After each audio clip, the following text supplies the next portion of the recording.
Hello friends, આજે આપણે બનાવીશું ફરાળી ઇડલી. ઉપવાસમાં, શ્રાવણ મહિનામાં, એકાદશીમાં કે ક્યારે પણ તમારે વ્રત હોય, એકટાણું હોય તો આપણે આ ફરાળી લોટના ઉપયોગ કરીને આપણે આજે સરસ મજાની આવી ફરાળી ઇડલી બનાવીશું.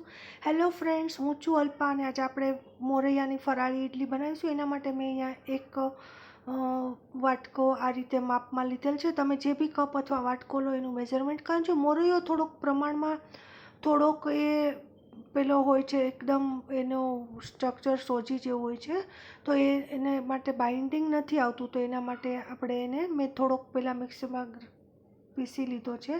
અને ત્યાર પછી અહીંયા બટેકા લીધા છે, 2 થી 3 નાના બટેકા, મોટા હોય તો 2 લેવાના, અને એને પણ આપણે ધોઈને સરસ રીતે એમાં એડ કરી દેવાના છે. અને ત્યાર પછી મેં અહીંયા જે માપથી આપણે મોરૈયો કે સામો લીધો હોય એ જ માપથી આપણે દહીં લેવાનું છે. એનો અડધા ભાગનું આપણે દહીં લેવાનું છે. આ રીતે ઘરનું બનાવેલું મેં દહીં લીધું છે. ને ત્યાર પછી 3 મરચાં મોળા આ રીતે ટુકડા કરીને એમાં એડ કરેલ છે.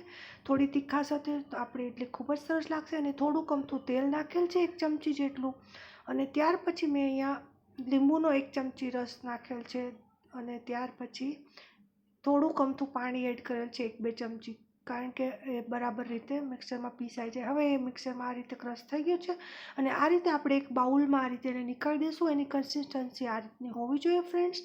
ત્યાર પછી એને આપણે અડધો કલાક માટે આ રીતે રેસ્ટ આપશું, જેથી આપણો મોરૈયો છે એનો એકદમ બાઇન્ડિંગ એમાં આવી જશે અને ફૂલાઈ જશે અને આ રીતે સરસ મિક્સ થઈ જશે. આ રીતે ચમચી વડે અમે એને મિક્સ કરી લીધું છે દોસ્તો. અને ત્યાર પછી આપણે હવે આપણી ફરાળી ઇડલી બનાવવા માટે જશું. તો એના માટે મેં અહીંયા બારીક સમારેલી કોથમીર થોડીક એમાં એડ કરી દીધી છે, જે બિલકુલ ઓપ્શનલ છે. અને ત્યાર પણ એનાથી એનો ટેસ્ટ ખૂબ જ સરસ આવે છે.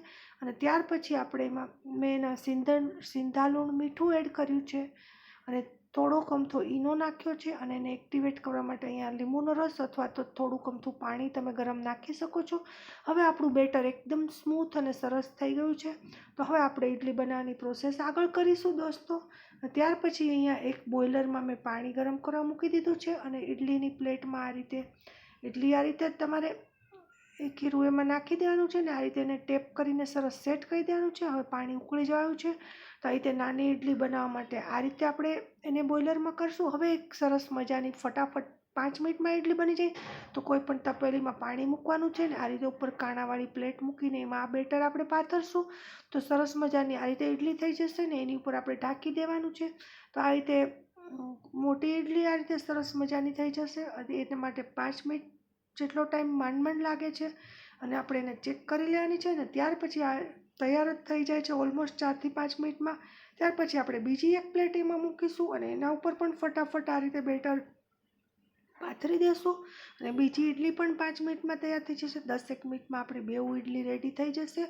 ત્યાં સુધીમાં આપણે જે પેલી હવે તમે જોઈ શકો છો 5 મિનિટ પછી કે આપણી આ ઇડલી રેડી છે. તો આપણે પ્લેટને ઠંડી થવા માટે મૂકીશું દોસ્તો. અને ત્યાર પછી આપણે બીજી ઇડલી જોઈ લઈશું. તો તૈયાર છે આપણી સરસ મજાની ફરાળી ઇડલી. તમને આ રેસીપી કેવી લાગી ચોક્કસથી કહેજો. તમારા બધાનો ખૂબ ખૂબ આભાર. Thank you so much.